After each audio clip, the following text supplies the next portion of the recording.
Hello friend, SP education में आपका हार्दिक स्वागत है। आज की क्लास में हम लोग बात करने वाले हैं बिहार शिक्षक भर्ती टीआरई 4 के बारे में हम लोग बात करने वाले हैं। और जिसमें आप लोगों की अगर हम लोग क्लास की बात करते हैं तो आप लोगों की बिजनेस स्टडी की जो क्लासें हैं वो आप लोगों की चल रही हैं। और इसमें अगर हम लोग आज की क्लास की बात करते हैं तो आज की जो क्लास है आप लोगों की वो अपकरण की जो क्लास है वो आप लोगों की आज रहने वाली है। अभी तक हम लोगों ने 41 क्लासों को कर लिया है और हम लोगों की ये 42वीं क्लास है। और इसमें हम लोग पार्ट 4 को हम लोग अपकरण में पार्ट 4 को करने वाले हैं।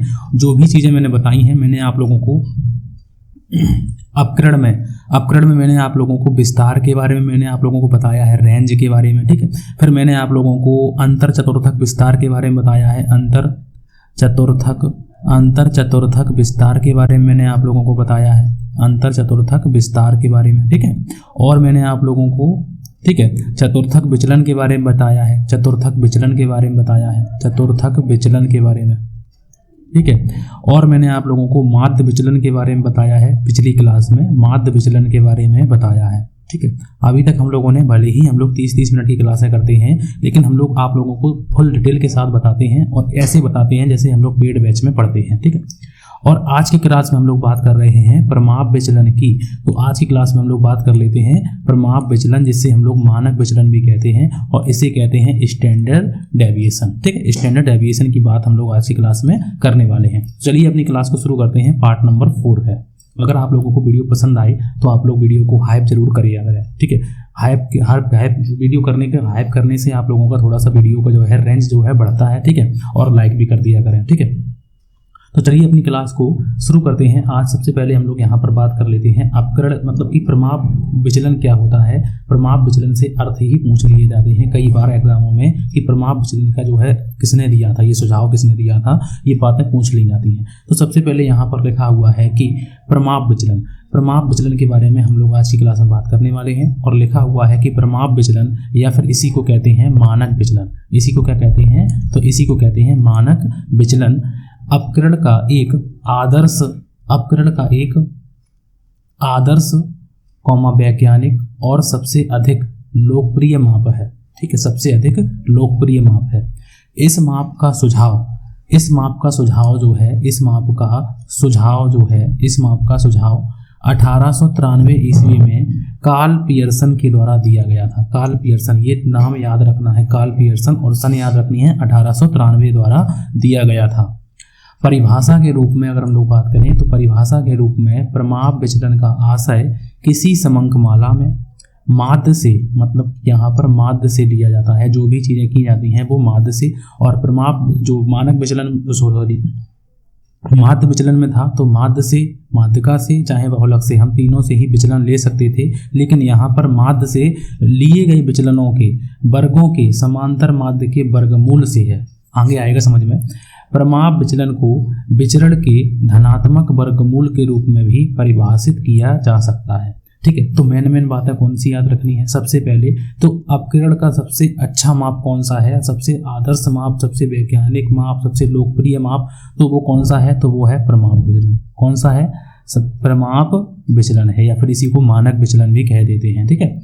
और दूसरी बात कि यहाँ पर इसका सुझाव किसने दिया था? 1893 में कार्ल पियर्सन। और प्रमाप विचलन जो निकलता किससे है? तो प्रमाप विचलन जो निकलता है वो है माध्य से निकलता है। इतनी बातों को याद रखना है जो महत्वपूर्ण है। अब यहाँ पर इनकी जो है कुछ बातें और आती हैं, उनको हम लोग जरूर करेंगे क्योंकि यहाँ से बातें पूछी जाती हैं वो मैं बता दूंगा कि कौन कौन सी बातें जो है पूछी गई हैं एग्जामों में, ठीक है। लिखा हुआ है कि प्रमाप विचलन मतलब कि लिखा हुआ है हेडिंग में कि आदर्श और वैज्ञानिक माप है। ऐसा क्यों है? प्रमाप विचलन को अपकरण का आदर्श और वैज्ञानिक माप जो है माना जाता है। इसके निम्न कारण हैं। सबसे पहला कारण है प्रमाप विचलन श्रेणी के सभी मूल्यों पर आधारित होता है। ये बात पूछी गई थी, और एक बात और पूछी गई थी, और ये एक बात पूछी गई थी, ठीक है। कौन ये दोनों बातें मैंने पहले ही लिख दी हैं कि ये दोनों बातें पूछी जा चुकी हैं। सबसे पहले लिखा हुआ है कि प्रमाप विचलन श्रेणी के सभी मूल्यों पर आधारित होता है, ऐसे ही जैसे माध्य विचलन भी होता है। विचलन सदैव जो है, विचलन सदैव समांतर माध्य से लिए जाते हैं, ये भी बात महत्वपूर्ण है। और समांतर माध्य को केंद्रीय प्रवृत्ति का श्रेष्ठ और निश्चित माप माना जाता है। केंद्रीय प्रवृत्ति का श्रेष्ठ और निश्चित माप माना जाता है समांतर माध्य को, जिसे हम लोग कहते हैं, इंग्लिश में कहते हैं मीन। और हम लोग इसको इंडिकेट किस प्रकार से करते हैं, एक्स पर हम लोग बार लगाकर। लिखा हुआ है कि विचलन लेते समय धन और माइनस के बीजगणितीय चिन्हों को ध्यान में रखा जाता है। ऐसा किसमें नहीं किया जाता है, तो जब हम लोग माध्य विचलन की बात कर रहे थे तो वहाँ पर जो है चिन्हों को नज़रअंदाज किया जाता था या चिन्हों की उपेक्षा की जाती है वहाँ पर माध्य विचलन में। लेकिन प्रमाप विचलन में जो है धन का चिन्ह और माइनस का चिन्ह दोनों को ध्यान में रखा जाता है, ठीक है। नेक्स्ट लिखा हुआ है कि प्रमाप विचलन के आधार पर पर्याप्त बीजगणितीय विश्लेषण किया जाता है, और माध्य विचलन में ऐसा नहीं होता है क्योंकि वहाँ पर चिन्हों की उपेक्षा की गई थी, ठीक है। तो ये बातें महत्वपूर्ण हैं, जितनी भी बातें लिखी हुई वैसे तो चारों की चारों महत्वपूर्ण हैं, लेकिन जो अगर और भी शॉर्ट में देखें तो ये दोनों बातें पूछी गई थी जो मैंने IMP करके लिखी हुई हैं। ये दोनों बातें ही पूछी गई थी और ये भी बात जो है वो पूछी गई थी, ठीक है। आगे बढ़ते हैं और लिखा हुआ है कि प्रमाप विचलन अधिक लोकप्रिय क्यों है। प्रमाप विचलन जो है अधिक लोकप्रिय क्यों है, इसमें लिखा हुआ है कि अपकरण के विभिन्न मापों में प्रमाप विचलन सर्वाधिक लोकप्रिय है। इसका कारण यह है कि अपकरण के अन्य प्रत्येक माप में कोई ना कोई दोष अवश्य है, लेकिन प्रमाप विचलन में सभी दोषों से मुक्त है। अगर आप कहेंगे कि इसमें जो है अपकरण के अन्य मापों में कौन कौन से दोष हैं, तो मैंने आप लोगों को सारे के सारे बताए हैं और सारे के सारे दोष, सारे के सारे गुण और क्वेश्चन भी करवाए हैं, ठीक है। तो पिछली क्लासों को भी करिए, आप लोग जरूर करिए, और चैनल को सब्सक्राइब करके रखिए, अनसब्सक्राइब मत कीजिए आप लोग, ठीक है। आप लोगों को अच्छा पढ़ाएंगे, बेस्ट पढ़ाएंगे, ठीक है। आगे लिखा हुआ है कि प्रमाप विचलन के गुण क्या है। प्रमाप विचलन के गुण क्या है, तो इनके बारे में हम लोग जान लेते हैं कि प्रमाप विचलन के गुण क्या है। सबसे पहले लिखा हुआ है कि सभी मूल्यों पर आधारित है, तो वो बयान है अभी आप लोगों को जो मैंने बताया है कि वो तो मैंने आप लोगों को बता ही दिया है कि प्रमाप विचलन की गणना सभी मूल्यों पर आधारित होती है, अतः यह अपकरण का एक विश्वसनीय माप है। ये तो मैंने IMP अभी किया ही था आप लोगों के सामने, ठीक है। दूसरी बात लिखी हुई है कि उच्चतर बीजगणितीय विश्लेषण में प्रयोग, वही लिखा हुआ है, बस थोड़ा सा अलग करके लिखा हुआ है कि प्रयोग लिखा हुआ है कि गणित की दृष्टि से पूर्णता शुद्ध होने के कारण इसका प्रयोग जो है वो उच्चतर गणितीय अध्ययनों में होता है। विषमता में अगर हम लोग अध्ययन किस में करते हैं, तो विषमता में, स्क्यूनेस में करते हैं। स्क्यूनेस में अगर आप लोग कहेंगे तो मैं आप लोगों को बता दूंगा, वैसे आप लोगों के में क्वेश्चन नहीं पूछा गया है। विषमता से, स्क्यूनेस से, सहसंबंध जिसे कोरिलेशन कहते हैं, प्रतीप गमन जिसे रिग्रेशन कहते हैं, तो इनसे नहीं पूछा है। बस आप लोगों का अब हम लोग अगर करने वाले हैं तो हम लोग अब करने वाले हैं निर्देशांक को। निर्देशांक आप लोगों के टॉपिक में और आ जाता है तो वो मैं आप लोगों को करा दूंगा। अगर आप लोग कहते हैं तो सर ये भी करा दीजिए, तो मैं ये भी करा दूंगा, कोई दिक्कत की बात नहीं है। पूरा स्टैटिस्टिक्स पढ़ा दूंगा, कोई दिक्कत नहीं है, ठीक है। तो यहाँ पर लिखा हुआ है कि उच्चतर बीजगणितीय विश्लेषण में इसका प्रयोग होता है, तो इनका प्रयोग इनमें हम लोग कर सकते हैं। नेक्स्ट लिखा हुआ है कि निश्चित एवं स्पष्ट माप, तो इसमें लिखा हुआ है कि प्रमाप विचलन केवल समांतर माध्य से, इसका एक गुण है कि ये समांतर माध्य से, और जो है माध्य विचलन समांतर माध्य से भी निकल आता है, माध्य का सभी विचलन इसका निकल आता है उसका, और भौतिक से भी निकल आता है, ठीक है। अतः इसे एक निश्चित और स्पष्ट माना जाता है। मैंने पिछली क्लास में आप लोगों को बताया भी था, देखो मैंने आप लोगों को दिखा देते हैं कि इस प्रकार से मैंने आप लोगों को बताई भी थी चीजें, ठीक है।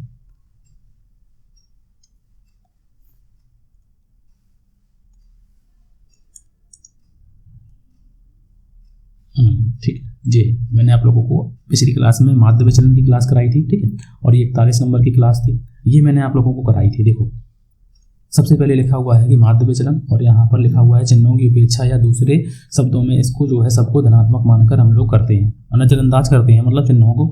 इसमें जिसके प्रक्रिया हम लोगों ने पढ़ी थी, इसमें निम्न क्रियाएं की जाती हैं, इस प्रक्रिया को पढ़ा था हम लोगों ने। इसमें हम लोग फॉर्मूले का उपयोग करते हैं, उनको पढ़ा था। ग्रीक शब्द जो है वो हम लोग माध्य विचलन को किस प्रकार से संकेताक्षर में लिखते हैं वो भी मैंने आप लोगों को पढ़ा था। और ये कौन सा शब्द है, ये स्मॉल डेल्टा है और ये ग्रीक अक्षर है।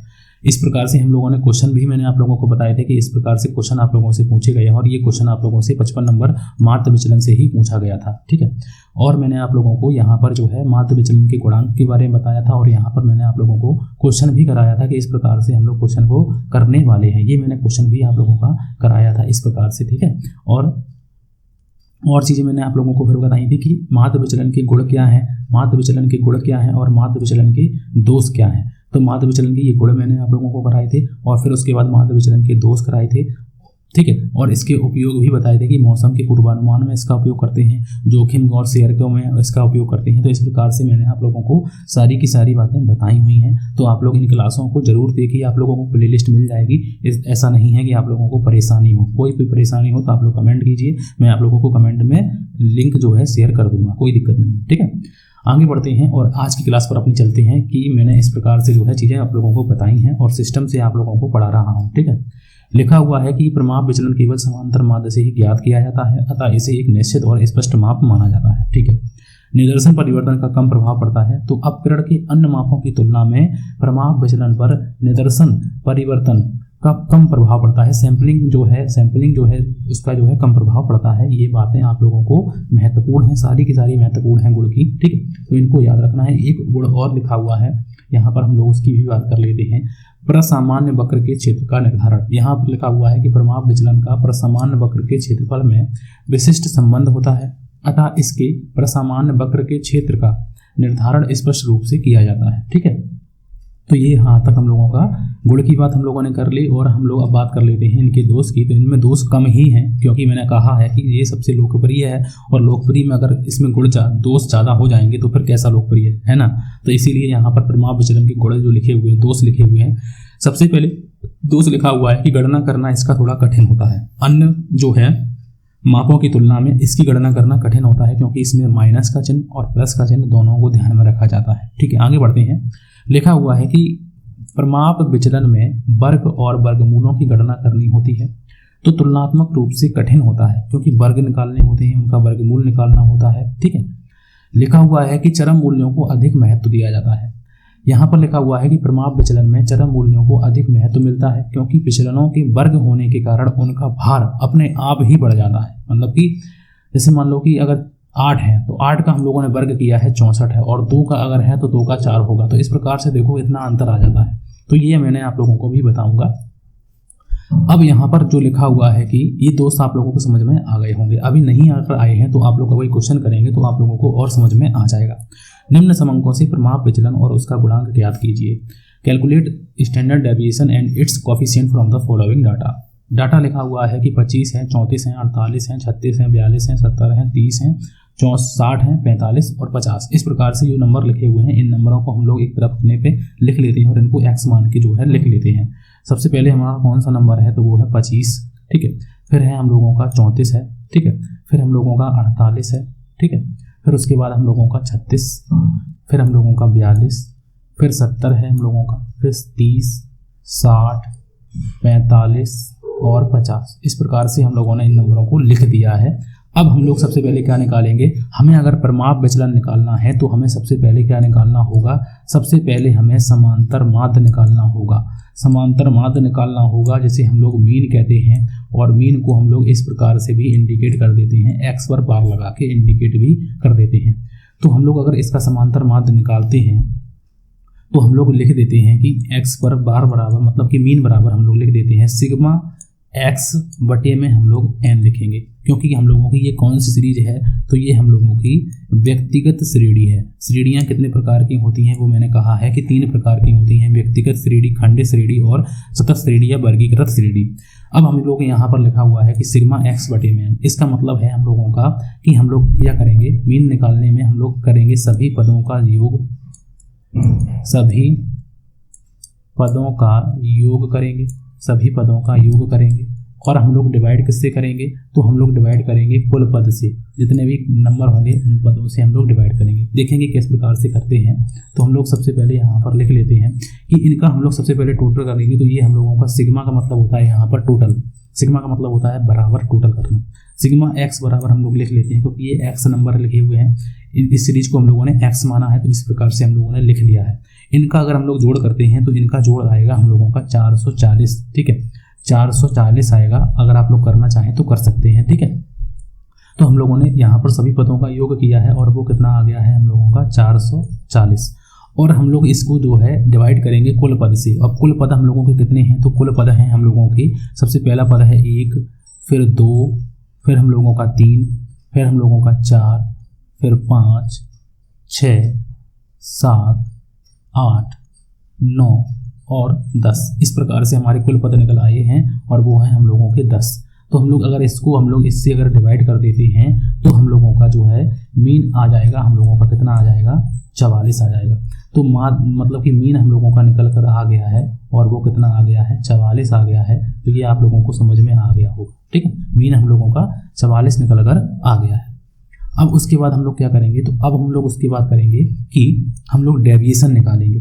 तो डी निकालेंगे और डी निकालेंगे, डी फ्रॉम जो है, डी फ्रॉम किससे निकालेंगे, तो हम लोग मीन से निकालेंगे और मीन हम लोगों का कितना है, 44 है। तो हम लोग अब इन सभी नंबरों की 44 से तुलना करेंगे और 44 से तुलना करेंगे, चाहे माइनस आए चाहे प्लस आए, हम लोग उनको जरूर देखेंगे। पिछली क्लास की तरह नहीं कि हम लोगों ने माइनस हो चाहे प्लस हो, हमने सभी को प्लस मान लिया है और हम लोगों ने ऐसा ही लिख दिया है। यहाँ पर हम लोग माइनस प्लस सभी वैल्यू को लिखेंगे।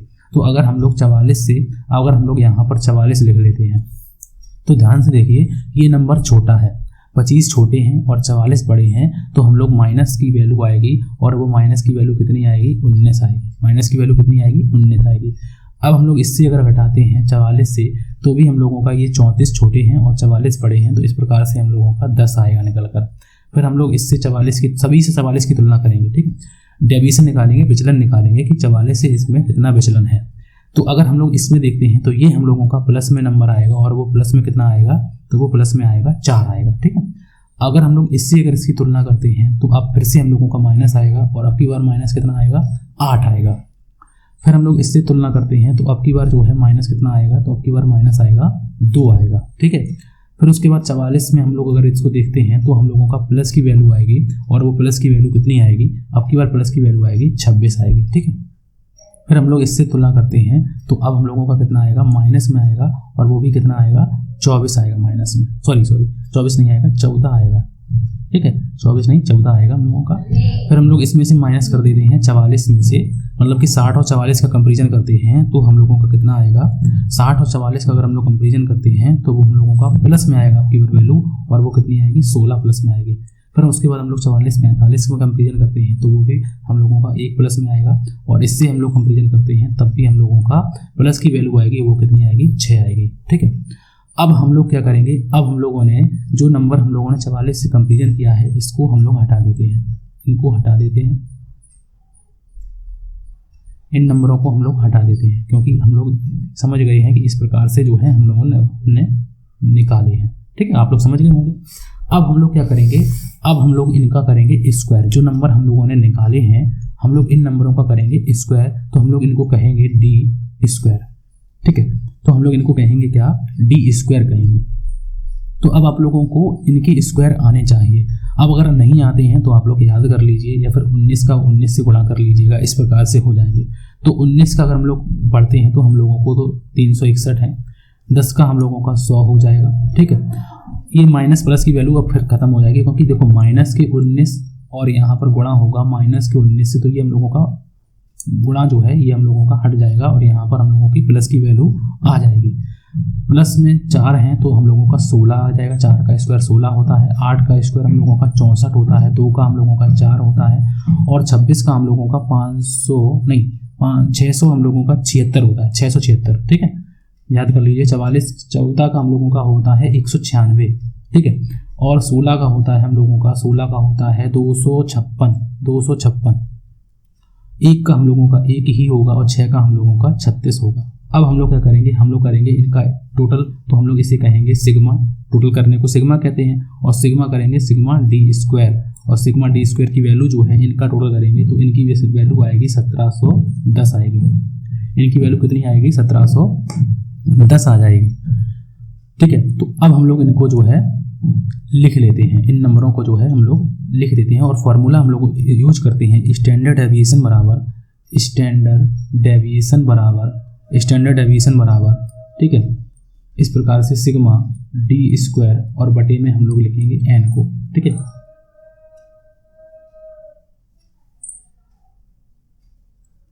तो अब हम लोग सिग्मा डी स्क्वायर की वैल्यू कितनी है, तो वो अंडर मतलब कि इसमें हम लोग इसमें लिखना है 1710 बटे में 10 लिखेंगे। इसको हम लोग यहाँ से कट कर देंगे बिंदी से, क्योंकि एन तो हम लोगों की 10 ही है, ठीक है।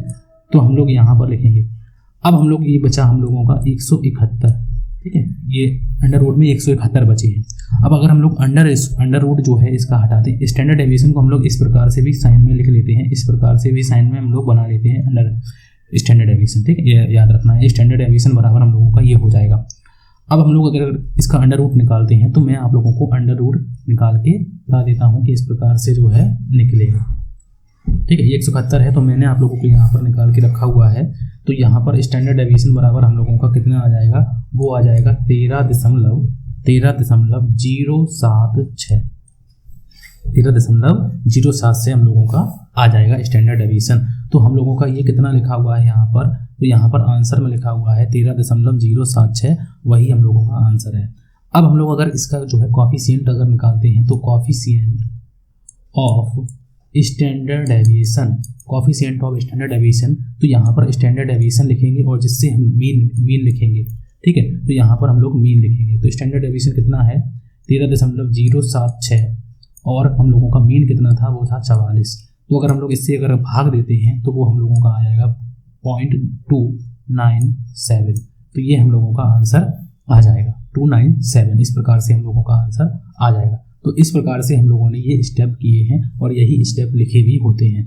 ठीक है, अगर आप लोगों ने क्लासें, अगर आप लोग यूट्यूब चैनल पर अगर आए हैं, हम लोगों के नए हैं, तो आप लोग देख सकते हैं कि इस प्रकार से हम लोग क्लासों को करते हैं और मैंने आप लोगों को इस प्रकार से तैयारी को जो है किया हुआ है, कराई हुई है। ठीक है, एसपी एजुकेशन चैनल सर्च करेंगे तो वहाँ पर आप लोगों को ये क्लासें जो है मिलने वाली हैं। इतनी क्लासें मैंने अपलोड कर दी हैं और काफ़ी क्लासें हम लोग अपलोड भी कर रहे हैं। डेली की डेली आप लोगों को 2 या 3 क्लासें कर रहे हैं और शॉर्ट्स के माध्यम से भी आप लोगों को इन्फॉर्मेशन देते हैं। ये मत सोचिए कि मैं आप लोगों का समय ख़राब करता हूँ, समय बिल्कुल ख़राब नहीं करता हूँ। अगर आप लोगों को अच्छा नहीं लगता है तो आप लोग बता दीजिए कि सर मुझे नहीं अच्छा लगता है, लेकिन आप लोगों को इन्फॉर्मेशन देनी होती है, इसीलिए हम लोग शॉर्ट्स के माध्यम से आप लोगों को इन्फॉर्मेशन देते हैं। ठीक है, तो आप लोग अनसब्सक्राइब करके मत जाइए। ठीक है, और यहाँ पर जो है सब्सक्राइब करके रखिए चैनल को और अपने जो भाई बंधुओं को भी शेयर करिए। ठीक है, आज की क्लास के लिए थैंक यू फॉर वॉचिंग।